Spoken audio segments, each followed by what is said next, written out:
Agoy, nakalugsong si Inday. Andito tayo ngayon sa city at mamamasyal tayo dito. Tara, samahan nyo kami, mamasyal ni Kelsey. Happy weekend everyone! Welcome back to my channel. This is Jenny in Ireland. So wala tayong pasok ngayon. Ito yung ating gagawin. Mag-ice cream kami dito sa Gelatos. Nag-crave akong kumain ng ice cream. So tara, papasok tayo dito at bibili tayo ng ice cream. At gustong-gusto rin ni Bunso. So ito yung ice cream na andito guys. Oh, medyo kamahalan ng ice cream. Kasi Italian na made daw ito. So ipikit na lang natin. So masarap ang ice cream nila dito, hindi katamisan. So nag-order ako ng pistachio at si Kelsey ay yung bueno. So ayan guys, pagkatapos namin kumain ng ice cream, so ayan, lakad-lakad, kahit saan mapunta, mapadpad. So ito yung itsura guys ng Cork City. So iyan, tatawid tayo dito at pupunta tayo next sa H&M. Bibilhan ko si Kelsey ng kanyang long sleeve kasi lumiliit na yung kanyang damit at tumatangkad natin si Dodong liit ko. So ayan guys, medyo maganda ang weather ngayon. Hindi siya umulan, hindi malamig, hindi mainit. So tama-tama lang, parang weather bagyo lang dito guys. So ayan, tawid tayo dito. Dito ang shopping area ng Cork City. So here you can find everything. Yan, clothes, books, yan, kung ano-ano pa. So, ayan ang itsura guys ng shop dito. So, parang mga old buildings, no? So, ayan.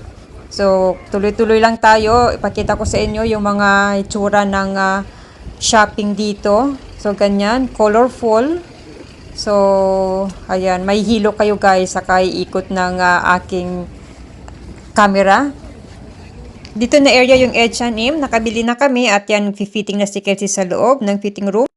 So at nagsusukat na siya at syempre nasabon na siyang magsukat dahil bago kami nagpunta dito, kumain na kami kaya okay yung kanyang mood ngayon. Okay lang naman, medyo matagal kami dito at sinusukat-sukat dahil 4 na piraso ito, wala naman naghihintay sa labas. So kaya continue lang kami. So ayan, nagpo-post na talaga ako. Ang location nito, Opera Lane, yan, dito sa Cork City. So, meron silang pang women, men, teens, and children, yan, from modern basic. So, maganda ang kanilang mga clothes dito talaga. Agoy dodong ko, may balak yata itong magmumodel. Magsusukat lang tayo dito. Talaga nagpo-post pa siya ng ganyan, no? Itsura nito. O, baka naman dyan, H&M.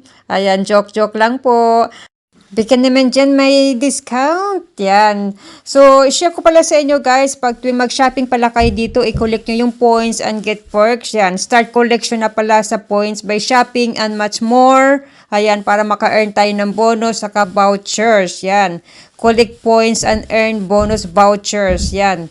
Naiirita na siya, nangangati na siya sa tag.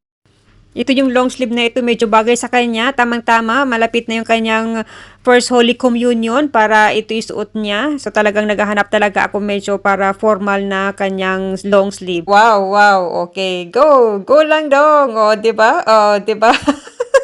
Sino hindi matatawa? Para yata ito nakahiligan ng sumayo itong batang to. May talent siguro ito paglaki. So, ayan, nandito na si Daddy. Sinundo na kami. Yan, katatapos lang niya magtrabaho. Nagpasundo na kami dito sa city para hindi na kami sasakay ng bus. So, ito yung mga selection nila dito, guys. So, pambata, kung ano-ano mga saring mga pambata dito. Ayan. So, nandito na tayo sa teller at naghihintay na tayo, naka-queue. So, ayan, syempre, may nabitbit na ako. So, maganda dito guys mamili at hindi masyadong maraming tao. So, nagpunta kami kanina doon sa Penny's. Yan yung mga mura lang na mga bilihin. Kaya lang napakaraming tao. So, dito ko konti lang. So, ito, naghahintay pa rin tayo sa ating queue. So, ito ay magbabayad na tayo sa teller. So, yan. So, nag-enjoy kami sa shopping dito. So, punta na kayo dito. May mga selection na sale sila dito. Hindi lahat. Pero, maganda. Maganda ang quality rin ng H&M na clothes. So ayan, nakabitbit na at ayan, meron na tayong 2 bags. So kaya nga wala tayong naiipon kasi talagang bumibili tayo ng mga damit, walang katapusang bili ng damit kasi tumataba, pumapayat. So ito ay bababa na tayo dito. Ayan, gagamit na lang tayo ng elevator pababa. And thanks for watching!